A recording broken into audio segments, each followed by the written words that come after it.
네, 오늘 주식 종목 리뷰는 대우건설 한번 보도록 하겠습니다. 들어오신 분들 구독 버튼 한 번씩 눌러주시고, 이번에 아주 저점 한번 제대로 탁 털어먹고 딱 끌어올리고 있습니다. 이거 뭐 털리신 분들은 굉장히 좀 아쉬울 것 같아요. 어찌되었든 오늘 쫙 끌어올려준 상황에서 신호탄까지 저는 뽑았다라고 보고 있고, 약간 좀 기대할 수 있는 부분 충분히 있지 않나라는 생각도 좀 계속 하고 있거든요. 그래서 그런 부분들이 뭔지 같이 좀 천천히 살펴보면서 제 견해들 좀 설명을 드려보도록 하겠습니다.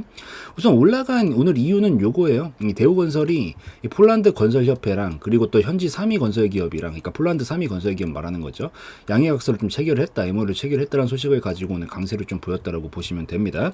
우선 조금 더 읽어보면은 이 폴란드 건설협회랑 그리고 폴란드 3위 건설기업인 이알보드와 업무 협약을 체결했다는 소식이 오름세로 이끈 것으로 보인다. 근데 요즘 건설 쪽 자체가 또 뭐랑 연관이 좀 많이 되어 있죠? 이 우크라이나 요즘 재건 관련해서 굉장히 뜨겁잖아요. 요거 관련해가지고 종목들도 굉장히 많이 움직이고 있고, 또 이 부분도 좀 같이 부각을 받았다라고 보여요. 지난 14일날 또 오후에 해외 건설협회 주관 우크라이나 재건 협력을 위한 한국, 폴란드, 우크라이나 요 3개국 간의 건설사 네트워킹 행사에 참여를 해가지고 교류를 하는 자리를 가졌다라고 하는데, 이게 뭐 물론 이번에 MOU 체결을 한 것도 강세의 요인이다라고 보이지만 업종적으로도 우크라이나 재건 한 번에 꺼질 만한 문제가 아니라고 생각을 하거든요. 이슈가 이거 계속 뭐 재건하는데 하루 이틀 걸리는 것도 아닐 거고, 계속 정부적인 차원이랑 엮여서 좀 움직이고 있는데, 건설 쪽은 안 그래도 이것 때문에 좀 계속 핫하게 움직이고 있는 와중에 이것도 하나의 이런 신호탄이 좀 되지 않았나라고 좀 생각을 하기 때문에 그렇게 좀 같이 살펴보시면 좋을 것 같고, 또 무엇보다 우크라이나 재건 관련해서는 또 한국 1차 재건 사업 규모가 1차 재건 사업 규모예요. 1차 재건 사업 규모가 520억 원 아닙니다. 달러예요. 520억 달러에 육박한다라고 하기 때문에 이게 얼마 정도 되나요? 한 60조, 70조 되나요? 아니, 그 정도 될 거예요. 환율 한 1,300원, 1,400원 대략적으로 곱한다라고 생각해서 대강 암산을 해보면 60조, 70조 정도 될 것 같은데, 이 정도 규모에 육박한다라고 하는데, 이게 계속 업종적으로 봤었을 때 부각을 받을 수밖에 없다라고 생각을 하기 때문에 아직도 기대할 수 있는 부분이 전 충분히 있다라는 생각을 좀 하고 있습니다. 그 상황에서 이런 것들이랑 같이 엮여가지고 또 먼저 강세를 또 보여준 상황이 이 대우건설이다라고 좀 보시면 될 것 같고, 대우건설이 또 우선 제가 기대를 좀 해볼만 하다라고 생각하는 부분이 뭐냐면, 우선 많이 빠지긴 많이 빠졌어요. 솔직히 지저분하게 빠지긴 했지만 굉장히 오랫동안 빠지기도 빠졌죠. 근데 빠지고 나서 우선 저점도 좀 잘 안 밀리고 있고, 이번에 또 잡아주려고 여기까지 끌어올린 거죠. 끌어주면서 약간 이중바닥형을 만들어 볼까 말까 하고 있는 이런 시점이다라고 보이는데, 여기서 중요한 게, 제가 항상 뭐 물론 우리가 흔히들 말하는 중소형주들, 뭐 잡주라고 표현하죠. 잡주들이야 이제 뭐 재무 같은 거 크게 상관 안 하고 일시적으로 큰 파동 한 번씩은 만들어내는 건 문제가 없는데, 이렇게 우량한 종목 단위의 진짜 우리가 누구나 알만한 부류의 종목들 같은 경우에는 정말 단일 이슈 하나만 가지고 끌어올리긴 쉽지는 않거든요. 그래서 얘네들은 기본적으로 이 내재되어 있는 펀더멘탈이라든가 아니면 실적, 이런 것들을 가지고 그 다음에 꾸준한 방향성을 이어가려는 경향이 있는데, 그런 관점으로 본다라고 했었을 때 재무가 최근 상황상 계속 좋아요. 영업이익도 오히려 증가 추이 계속 보여주면서 움직이고 있고, 매출액도 이제 최근에 또 늘어나고 있고, 당기순이익도 마찬가지고, 실질적으로 꺾이기 시작한 시점이 2007년도서부터 꺾였거든요. 이때까지 이제 재무 상태 이러다가 결국에는 약간 들쑥날쑥거리면서 뭔가 안 좋은 모습들 보여주니까 계속 쭉쭉쭉쭉 빠지고 있었던 거죠. 근데 지금 충분히 빠진 상황에서 이 대우건설 자체가 이 2017년도서부터 계속 뭔가 좋은 모습을 보여가고 있는데, 주가는 그렇게 크게 상승이 나온 건 또 아니란 말이에요.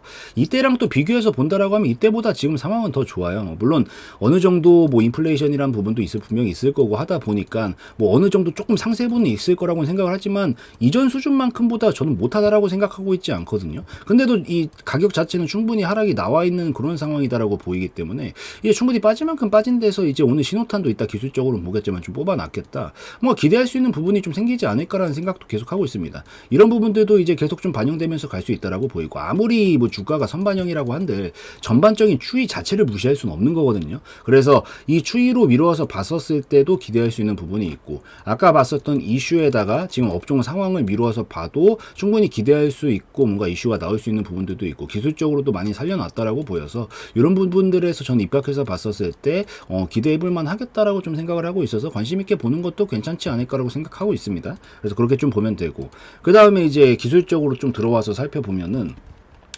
얘가 하락 흐름 굉장히 길게 태웠잖아요. 진짜 엄청 길게 탔죠. 뭐 물론 재무가 좀 별로기도 했고, 그 다음에 흐름 자체도 이렇게 좀 지저분하게 좀 하락 흐름을 좀 태우고 오고 있었던 그런 상황인 건데, 어디서부턴가 뭔가 이제 좀 안 밀리고 있다라는 느낌이 봤죠. 여기까지 밀리고 있는 느낌이었는데 지금은 좀 안 밀리고 있잖아요. 이게 우선 여기서 2020년도 말부터 21년도까지 해가지고 초까지 해가지고 엄청 거대한 흐름이 하나가 완성이 좀 됐어요. 근데 요게 제가 봤었을 때는 첫 번째로 이 하락 흐름에 좀 제동을 걸어보는 그런 움직임이지 않았나라고 생각을 하고 있습니다. 압도적인 수치로 거래량 뽑고 나서 여기서 뽑은 거죠. 뽑고 나서 이제 뭐 저는 이제 맨날 이렇게 보거든요. 한 번엔 절대 못 갑니다. 하락 흐름을 태우고 있었던 상황에서 한 방에 이렇게 가는 경우는 진짜 거의 없어요. 그렇기 때문에 한 번 딱 잡아주면서 브레이크, 하락 흐름에 브레이크 한번 걸어보고 슬슬 이제 속력을 좀 줄여보는 과정 속에서 오늘 다시 한번 추가타 신호탄을 좀 뽑았다라고 보이거든요. 보시면은 확대를 해드리면 여기서 이제 추가타로 오늘 더 다시 한번 평소보다 훨씬 큰 거의 최근에 1년 동안 이상 나오지 않았었던 거래량을 뽑으면서 이 정도를 좀 뽑아냈다라는 것 자체가 다시 한번 자리를 잡고 이제 어느 정도 하락 힘은 소멸이 좀 됐을 가능성이 있다라고 생각하고 있어요. 이 정도 기간 하락 나와주고 충분히 반등 자리 보여주고 나서 이제 저점이 안 밀리고 있는 형상 속에서 이게 한 번에 사라지지는 않는단 말이에요. 이게 그러니까 보통 박스권을 가는 이유가 얘가 박스권을 가고 싶어서 가는 게 아니라 이 오려고 했었던 힘을 속력을 줄이기 위해서 보통 박스권을 친단 말이에요. 그러니까 자동차도 우리가 슉 하고 달리고 있다가 브레이크 밟는다고 거기서 바로 멈출 수 없잖아요. 오려고 했었던 힘들이 있으니까. 그래서 그걸 상쇄시키는 과정이 보통 박스권으로 연결되는 건데 이 박스권 이제 하단 부분까지 어느 정도 조정 다시 찍고 나서 끌어올리고 있는 형상이기 때문에 다시 윗라인까지 좀 기대할 수 있는 부분이 생기지 않나라고 좀 보고 있습니다. 요 속에서 큰 흐름 말고 단기적으로만 본다라고 하더라도 단기 흐름상도 지금 최근 각은 이런 식으로 타고 오고 있었죠. 지금 각도 자체가 오늘 돌파시키면서 또 다시 한번 거래량 뽑은 거거든요. 그렇기 때문에 밑에는 이제 어느 정도 살렸다라고 보는 거예요. 여기는 저점 자리를 이제 어느 정도 잡았다라고 판단을 하면서 보는 거고, 그 다음에 오늘 돌파를 시켜놨기 때문에 약간 뭐 물론 눌림은 좀 줄 수 있어요. 오늘 거래량이 평소보단 많이 나왔으니까. 하지만 잡았다가 여기는 깨지 않고 눌렀다가 이제 반등을 치면서 다시 한번 이 하단 부분부터 윗구간까지 좀 치러 가게 되는 그런 움직임으로 좀 이어지지 않을까라고 좀 생각하고 있어서 좀 기대해 볼 만하다라고 좀 생각을 하고 있습니다. 뭐 물론 이거를 진짜 이제 막 미친 듯이 가가지고 막 저기까지 가는 그림을 그리고 있다라고 하면은 이거는 기간이 좀 오래 걸릴 가능성이 높겠죠. 더군다나 이 대우건설, 뭐 우량한 종목들 특성상 한 번에 장대양봉으로 딱딱 이렇게 치고 하는 경우들은 그렇게 많지 않거든요. 그래서 기본적으로 좀 추세로 움직이는 종목인데 하락 흐름은 거의 다 이제 바꿨다라고 보이고요. 여기서 이제 뭐 최소한 박스권이라든가 이런 움직임까지는 우선 1차적으로 기대해 볼 수 있다라고 보이고, 여기서 이제 잘 움직임 만들어 가지고 찍고선 소화까지 어느 정도 된다라고 하면은 그때부터는 이제 재무적인 부분들도 계속 뒷받침이 좀 돼줘야겠죠. 여기서 갑작스럽게 막 적자가 뜨고 이러면 안 되겠죠.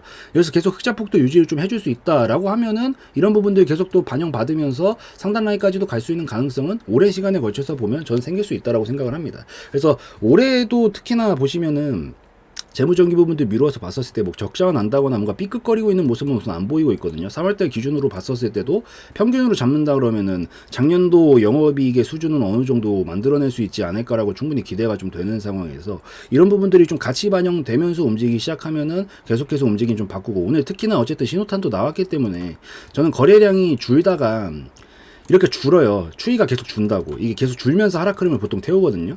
태우다가 처음으로 마지막 걸 돌파하는 거래량이 나오고 나면 이때서부터 흐름을 좀 바꿔가지고 그 다음에 더 큰 거 뽑고 그 다음에 더 큰 거 뽑으면서 이렇게 파동을 그리면서 상방으로 좀 이어지게 되는 그림들을 좀 기대하면서 많이 보는 편이거든요. 근데 오늘 이 추이도 좀 바꿔놨겠다. 기대할 수 있는 부분도 생겼고, 전반적으로 뭐 이슈나 재무적인 부분들 다 같이 결합해서 살펴봤었을 때도 저는 요거 이제 오늘은 신호탄 정도로 쓰고요.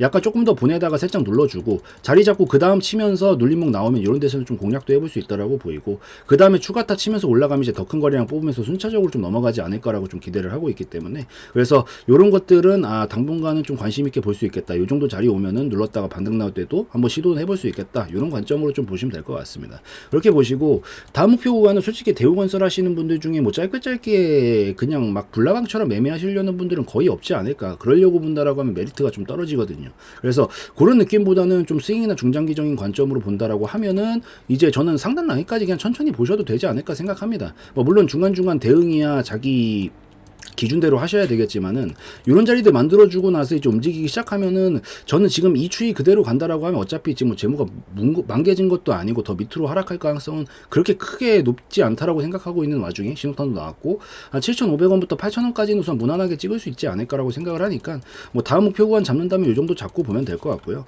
진짜 내가 엄청 큰 그림 보겠다라고 하면은 이제 요런 데서 한번 시도해보고 올라갈 때 여기서 뭐 절반 정도 털어놓고 나머지 파동이 이제 넘어가면 그때 장기 흐름상 상단 라인까지 가능하거든요. 어차피 지금 이 정도 큰 힘을 하나 모아가고 있는 거라 요거 돌파각 형성까지 해주면 이제 그 다음 라인은 27,000원까지 좀 큰 그림은 볼 수 있지 않을까. 근데 그때까지 시간이 좀 걸릴 거예요. 얘가 보면은 그러니까 타면 길게는 가는데 여기 출발시켜야 되는 지점인 거고 출발하고 나서도 여기까지 기간이 꽤 오래 걸릴 수 있을 것 같아서 좀 큰 흐름상 보실 분들만 여기 돌파하는 것까지 보면서 여기까지 보시면 되고 그냥 뭐 단기 아닌 단기 약간 스윙 느낌으로다가 천천히 그래도 좀 보는 느낌으로 종목으로 보실 분들은 요 정도 라인까지를 1차적인 목표가 구간으로 좀 잡고 약간 박스 매매 전략으로 가져가 보는 것도 나쁘진 않을 거라고 생각하기 때문에 요 정도까지 같이 체크하시고 보시면 좋을 것 같습니다. 그래서 요 정도면 뭐 전반적인 얘기들은 다 한 것 같아서 우선은 뭐 흐름은 충분히 전 바꿨다라고 생각해요. 큰 흐름상도 마찬가지고 단기 흐름상도 뭐 조금 눌러주는 거야 뭐 어쩔 수 없는 부분이고 오늘 힘 많이 썼으니까 쓰고 나서 눌러줬다가 반등 나오면 그때부터 각은 좀 바꿀 수 있다 생각되니까 한번 관심 있게 지켜보는 것도 좋을 거다라고 좀 말씀을 드리고요. 어쨌든 뭐 우크라이나 재건 관련해서 하루 이틀 만에 끝날 그런 이슈는 아니긴 합니다. 뭐 언젠가 끝은 나긴 하겠지만 이게 뭐 재건은 어디까지나 재건이니까 뭐 이제 재건이 완료되고 나면 그때 가서 이제 뭐 우리가 생각하고 있는 2차 전지라든가 막 그런 것들 있죠. AI처럼 앞으로도 성장이 무궁무진하다라고까지 표현할 수는 없겠지만 단순간에 막 갑자기 딱 재건 끝났다 이렇게 될 문제는 아니어서 그거 나오는 기간 동안 계속 건설 쪽은 이제 서로 돌아가면서 움직임 좀 나와줄 수 있다라고 생각하거든요. 그래서 그런 것들까지 같이 좀 결합해서 봤었을 때 요 라인까지는 가능성이 있겠다는 생각도 좀 들어서 이런 것들 나름대로 기준 가지고 보시되 같이 좀 해석을 좀 하시면서 보시면 더 좋을 것 같겠다라고 좀 말씀을 드리고 마무리 지으면 될 것 같습니다. 그래서 여기까지 하면은 대우건설 충분히 다른 것 같으니까 여기까지 좀 찍는 걸로 하고 오늘 영상에서의 내용은 저의 개인적인 견해였으므로 참고용으로만 보시라는 말씀 드리고 마무리 짓도록 하겠습니다.